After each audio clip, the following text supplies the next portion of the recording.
কিন্তু আমাদের দাবি হচ্ছে PR total, upper house and lower house both, এবং সেই ইস্যুতে আমরা আন্দোলন করব, সেটাকে আমরা রিয়েলাইজ করার জন্য চেষ্টা করব। এটার কারণ হচ্ছে 54 বছরের ট্রেডিশনাল নির্বাচনের পদ্ধতিতে আমরা দেখেছি যে এখানে ফেয়ার ইলেকশন কখনো নিশ্চিত করা যায় নাই।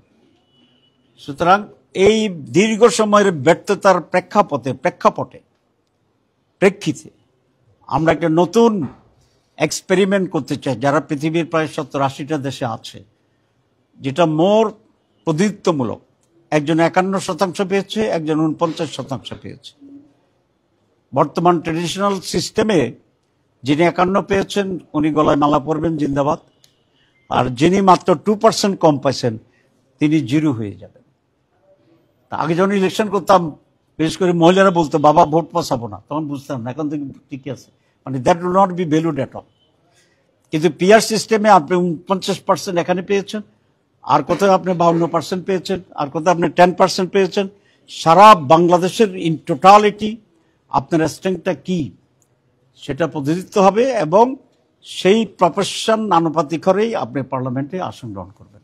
এটা আমরা মনে করি ভোটারদেরকে ভ্যালু দেওয়া হয় প্রত্যেকটা ভোটকে, এবং ভোট কেন্দ্র দখল করে ওই জায়গায় এমপি হয়ে যাওয়ার যে বিগত দিনগুলোর যে কালচার, সেটাও আর থাকবে না। কারণ তিনি তো কেন্দ্র কেন দখল করবেন?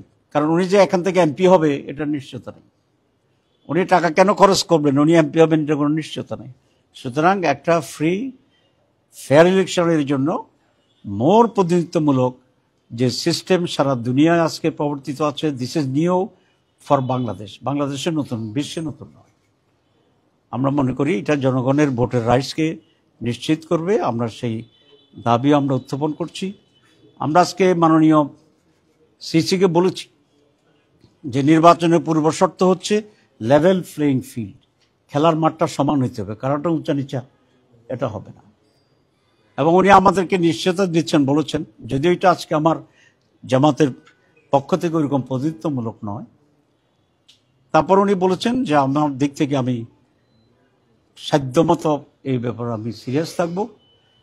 আমি ইমানি দায়িত্ব মনে করি এই দায়িত্ব নিয়েছি, কারো প্রতি কোনো রাগ বিরাগ বা ফেভার আমি করব না। জীবন থাকতে হলেও আমি এটাকে ফেয়ার ইলেকশনের জন্য যে ভূমিকা না দেবো, কারণ আমরা সেটা নেব।